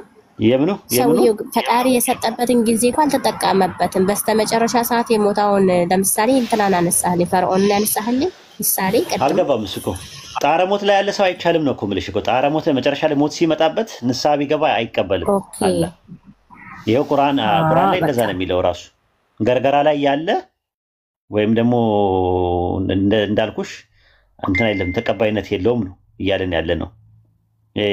ገርጊር ይባላል በአረብኛ፣ ገርጊር ይባላል፣ ገርገራ ይባላል በአማርኛ። ጣረ ሞት ጣር ሲመጣ እንትን አይደለም። ከዛ አንፃር ነው። እሺ ንስሐስ በእናንተ ትገባላችሁ እንዴ? ንስሐ ስትል ስትደጋገመው ሰማሁኝ። ንስሐ ትገባላችሁ እንዴ? ንስሐ ተውባ ይባላል በአረብኛ፣ ተውባ ይባላል። ንስሐ ማለት አላህን ይቅር በለኝ ብለሽ በሰራሽው ነገር መጸጸት ማለት ነው። ይቅርታ አላህ የምትጠይቂበት ማለት ነው። የሰው ሀቅ ይዘሽ ደግሞ ከሆነ ደግሞ ሰውን ደግሞ ይቅርታ ታያለሽ ማለት ነው። የሰው ነገር ሀቅ ነገር ሰው ዞልመሽ ከሆነ ነው አይደለም አላህን ነው የምትጠይቀው እንዴ? ኧረ እሱ ኦርቶዶክስ ካቶሊክ ጋር ነው ያለው እንዴ? ምን ቦታንና ነው እሱ? እኛ አላህን ነው ይቅርታ ነው የምንጠይቀው። ሲጀመር ንስሐ መግባታችንንም ለማንም አንናገርም። ምን አገባው? ኃላፊነቱ የኔ ነው። ንስሐ ስለመግባቴ አላህን ይቅርታ መጠየቄን የሚያውቀው አላህ ነው። ከአላህ ጋር ነው የጨርሰው። ምን አገባውና ነው? አላህ የሰተረልኝን ወንጀል የሰተረልኝን አይብ ለምንድን ነው ለሰው የምናገረው? ይቅር ባዩ እያለ የሚሸሽግ እያለ ሚስጥር እኮ አንቺ ጋር ካለ ሚስጥር አንቺ ጋር ካለ ያንቺ ነው፣ ያንቺ እስረኛ ነው። ከአንቺ ከወጣ ግን የማንስ አንቺ ራስሽ የሚስጥሩ እስረኛ ነው የምትሆኚው። እንዳትናገር ብዬ ብነግረው እንዳትናገር ብሎ ነገሩ ይላል። ሰውን አምነሽ ነው? ምን ያህል ንጹህ ቢሆን ነው ያንቺን አይብ ለሱ የምትነግሪው? አላህ ይሰትርልሽም ማለት ነው። እና አላህን ነው ይቅርታ የምትጠይቂው። በቃ አለቀ። ይቅር የሚለው ማን ነው? አላህ ብቻ ነው ይቅር የሚለው ማለት ነው። ያንን ነው የምንማረው ማለት ነው። ይሄን ይመስላል እንግዲህ ካለው ነገር ማለት ነው። እና እኔ ሱረቱ ማኢዳ ምዕራፍ 5 ቁጥር 72 ላይ ያነበበ ክርስቲያን ከዛ በኋላ እንዴት እንደሚሆን አላውቅም። እነዚያ አላህ እርሱ የመርየም ልጅ አልመሲህ ነው ያሉ በእርግጥ አሉ። መሲሁም እንደዚህ ብሎ አስተማረ። የእስራኤል ልጆች ሆይ ጌታዬ ጌታችሁ አላህ ነው ተገዙ ብሎ አስተማረ። ከዛ አላህ ምን አለ? እነሆ በአላህ የሚያጋራ ሰው አላህ በእርሱ ላይ ጀነትን በእርግጥ እርም አደረገ፣ መኖሪያው እሳት ነው፣ ለበዳዮች ምንም ረዳት የላቸውም አለ። መጀመሪያ ስለ እሳት ካወራ በኋላ ሰውና ፍጡር አምልኮ ጀነትን እንዳታስቧት። ወላሂ ስመ ወላህ ሰውና ፍጡር አምልኮ ሰው ጀነትን አይገባትም። እያወቃችሁ ሁጃ ቆሙባችኋል። ከዛሬ ጀምሮ የምትሰሙ ክርስቲያኖቻችሁ ናችሁ። እየሰማችሁኝ ነው። ይህንን ሪሳላ ይህንን መልእክት እየሰማችሁ ነው ያላችሁት። መልእክቱን ከሰማችሁበት ጊዜ ጀምሮ ሁጃ ቆሙባችኋል። ሱረቱ ማኢዳ ምዕራፍ 5 ቁጥር 68 እና 69 ላይ የሚናገረው ምንድን ነው? ከጌታ ወደ አንተ የተወረደውን መልእክት አድረስ ይላል። ባታደርስ መልእክቱን አላደረስክምና ይላል። ስለዚህ መልእክቱን ማድረስ የኛ ፋንታ ነው። መልእክቱን አድርሰናል። ራሱ የረሱል ሰለላሁ ዐለይሂ ወሰለም መልእክት ሪሳላ ምን ብለናል? አድርሰናል። ራሱ ሱረቱ ማኢዳ ምዕራፍ 5 ላይ ስትመለከቱት ቁጥር 67 ላይ ማለት ነው። አንተ መልእክተኛ ሆይ ከጌታ ወደ አንተ የተወረደውን መልእክት አድረስ፣ ባትሰራ ወይ ባታደርስ መልእክቱን አላደረስክምና አለ። እኛ መልእክቱን አድርሰናል። ሱረቱ ኢስራ ምዕራፍ 17 ቁጥር 18 ላይ ተሸካሚ ነፍስ የሌላውን ኃጢአት አትሸከምም ብለዋል። መልእክተኛ እስከምንልክ ድረስ የምንቀጥ አይደለንም ብሏል። መልእክቱን ሰምታችሁ ጤነኛ አእምሮ ያላችሁ ሰዎች ካላችሁ የቂያማ ቀን እኔ ምስክር ነኝ በእናንተ ላይ። እዚህ ያለነው ሙስሊሞች ምስክር ነን። ኡስታዝ ጀማል ምስክር ነው። ቃል ምስክር ናት። አህመድ ምስክር ነው። ፋፊ ምስክር ናት። ታች ያለነው ሰዎች ምስክሮች ነን በእናንተ ላይ የቂያማ ቀን። ሙስሊሞች መሆናችንን ብቻ መስክሩ። እናንተ የሚጠበቅባችሁ ሙስሊሞች መሆናችንን መስክሩ። እናንተ የመጽሐፉ ሰዎች ሆይ በእኛና በእናንተ ትክክል ወደኖች ቃል ኑ ወደ ተውሂድ አላህን እንጂ ሌላ ነገር ላንገዛ፣ በእርሱ ላይ ምንም ነገር ላናጋራ፣ ከፊላችን ከፊሉ ላይ ከአላህ ሌላ አርባብ አድርገን ላንይዝ ነው። ይህን ነገር እምቢ ካላችሁ እኛም ሙስሊሞች መሆናችንን መስክሩ። አሁኑ መስክሩ። አሁን ማሂ መስክሪ። ሙስሊሞች ናቸው በይ እስቲ አሁን መስክሪ። ሙስሊሞች ናችሁ ብለሽ መስክሪ እስቲ። ሚትሽን አንቺና እናንተ ሙስሊሞች ናችሁ። ቆይ እናንተ ሙስሊሞች ናችሁ። እኔም ደግሞ አንድ አምላክ አማኝ ነኝ። ያህዌ ነው የማመልከው። ኑ ጥሪውን አቅርበናል። የኢስላምን መልእክት የቁርአንን መልእክት ሰምተሻል አይደለ?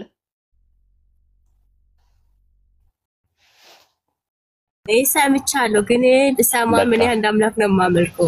እሱ ያንቺ ምርጫሽ ነው። በሃይማኖት ማስገደድ የለም። ቅኑ መንገድ ከጠማማው ተገለጠ። በጣዖት የሚክድና በአላህ የሚያምን ሰው መልካም ዘለበትን ጨበጠ ነው የሚለው ቁርአን። እኔ እሱ መብት እኮ የለኝም። አላህ መብቱን አልሰጠኝም። ራሱ እንደዛ እንትን እንድል ማለት ነው እንድጫንሽ አላህ መብት አልሰጠኝም። የሰጠኝ ምንድነው? ሪሳላውን እንዳደርስ ብቻና ብቻ ነው። ሱረቱ በቀራ ምዕራፍ 2 ቁጥር 256 ላይ ተመልከቹ። በሃይማኖት ማስገደድ የለም። ቅኑ መንገድ ከጠማማው በእርግጥ ተገለጠ። በጣዖት የሚክድና በአላህ የሚያምን ሰው ለእርሷ መበጠስ የሌለባት ጠንካራ ዘመድን በእርግጥ ጨበጣል። ላኢላሃ ኢለላህ የሚለውን ገመድ ብትጨብጪ አንቺ ነሽ የምትድኝው። አይ ካልሽ አሻፈረኝ ካልሽ ግን ይኸው አሁን ምርጫ አንቺ ነው። የመጫን ራይት የለኝም እኔ አንቺ። ሪሳላውን ግን እያደረስኩልሽ ነው። ሁጃ ቆሞብሻል። አንቺ እንድታቂው ለማለት ፈልጌ ነው። እኔ ከዚህ በላይ ምንም ነገር ምልሽ ነገር የለም። ይሄን ይመስላል።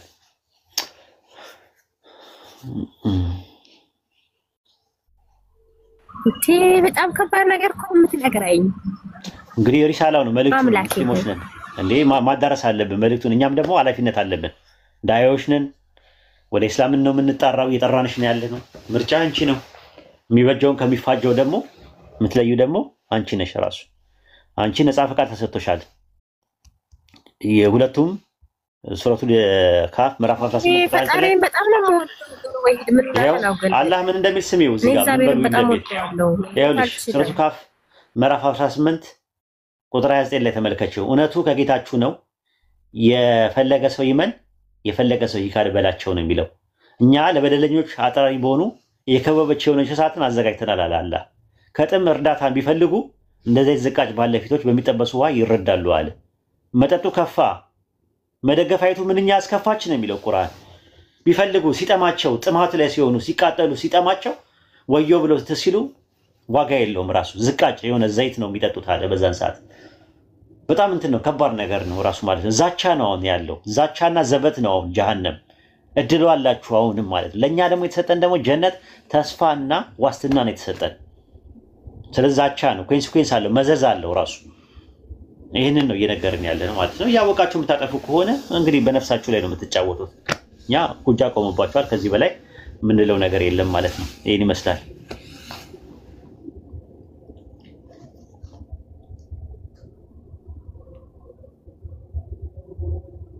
በጣም ከባድ ነው። በጣም የሚከብደው አላውቅም እኔ ምን ማለት ኧረ አስተምር አንተ ገና ብዙ ነገር ታመጣብኛለህ። እንግዲህ አልተሸከምሽው ሀሳብ ነው የተነገረሽ። ሀሳቡ ከገዛሽ ትቀበያለሽ።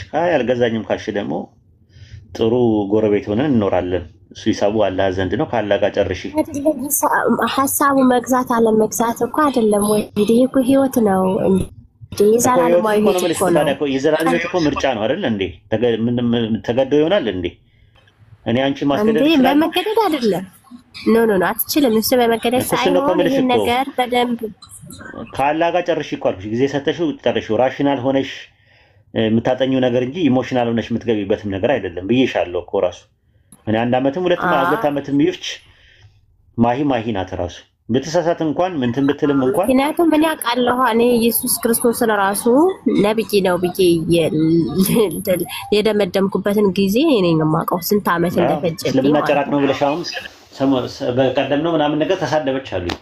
እናንተ እያበሳጫችኋት እንጂ ማሂ ስለምናን አትሳደብም። በቃ አለቀ። እኔ ኡዝር እሰጣለሁ አልኳቸው። ሁሉንም ኡዝር እሰጣለሁ። አይ ምናምን ነገር እየተሳደበች ነው ተበላሽታለች ማሂ አንድ በላት መከራት ምናምን አይደለም። የሆነ ነገር አበሳጭተዋቻት ነው። እውነትን እያወቀች በእሳት የምትጫወት ከሆነ አላቀላትም። በእሳት የሚጫወቱ ሰዎች አሉ። እዚህ ቲክቶክ መንደር ውስጥም ሶሻል ሚዲያ ላይ መሬት ላይ ያሉ ሰዎች በእሳት እያዩ በእሳት የሚጫወቱ ሰዎች አሉ። የቁጭቱን ቀን ንገራቸው ነው። እናንተ ልጆች እኮ ቀላል አይደሉም። ቆይ ልናገር እንዴ እንድናገር ተፈልጉ ከሆነ ያረብሽም አላወራም ብዬ ነው እንጂ እንደናንተ ልጆች እኮ የሚረብሽ ሰው የለም። ይረብ እንደዛም እኮ ነው። ታዲያ እኮ የምነግርሽ እኮ እኔ ከአንቺ ጎን ነኝ እኮ አሁን እኮ ያለ ዝም ብላችሁ ሳታበሳጫት የሆነ ነገር ሳታረጋችሁ ሳትወቋት ወይ ልናገር እራሳችሁ ናችሁ ነብይ ነው ብላችሁ ያስተማሩ ወንድሞቻችሁ ናቸው። እነሱ ግን የሚሉና አምላክሽን ቁጭ ብለሽ አሰድበሽ አምላክሽን ቁጭ ብለሽ የምታሰድቢ በየቤቱ ይሉኛል። እኔ አምላኬን አሰድቤ አላውቅም ነው። ከዛም በኋላ እናደዱኝ። ግን ራሳቸው ነው የተናገርኩት። ምንም አይነት የሃይማኖት ነገር የተናገርኩት ነገር የለም። የሚናገሩት እንኳን አያውቁም። እነዛኞችም ይሉኛል እነዚህም ይሉኛል። እኔ ማንንም አልሰማም አልኩኝ መጨረሻ። ምናልባትም ጢምቢራሽም ዞሮ ሊሆን ይችላል እኮ ማትሆነሽም ሊሆን ይችላል። አንደርስታንድ ማድረግ አለብን እኛም ሁላችንም አይደል እንዴ? አይደል ማሂ? አንደርስታንድ ልናደርግ ይገባል። ግን በዚህኛውም በዛኛውም ሲሆን እኔ ይከብደኛል። ገባ? ለዛ እኮ ነው አሁን ጢምቢራሽ ዞሯል። እናስተካክለዋለን። ማትሆነሽ ነው ጢምቢራ ምንድን ነው ግን? አምላኬ ትዕግስት ስጠኝ። ጢምቢራሽ ዞሮ ማትሆነሽ ነው እንደዛ የምትሆኝ ማለት ነው። እሽኩልል አድርጎሽ ነው። እሽኩልል ሲያደርግ አንዳንዴ እንደዚህ ነው። እና ሰው አንደርስታንድ ማድረግ አለብን። እኔ እሽኩልል ያለበት ሰው አለ ራሱ ማለት ነው። ንቅል አለ፣ ኩኩ አለ። ራሱ ኩኩ አይደለሽም አንቺ፣ ንቅልም ኩኩም አይደለሽም፣ ጠሽም አይደለሽም። አሁን እሽኩልል ነው ያደረገሽ አንቺ። እሽኩልል ስለሆነ ችግር የለውም እንረዳሻለን። አብሽሪ። እንግዲህ እንደተመቸህ እሺ። ለማንኛውም እንጂ ልናገርም አልፈለግም። እኔ አልናገርም። እስልምናንም ሆነ የትኛውንም ሃይማኖት ልናገር አልፈለግም። አብሽሪ ያ ችግር የለውም። እሺ ሌላ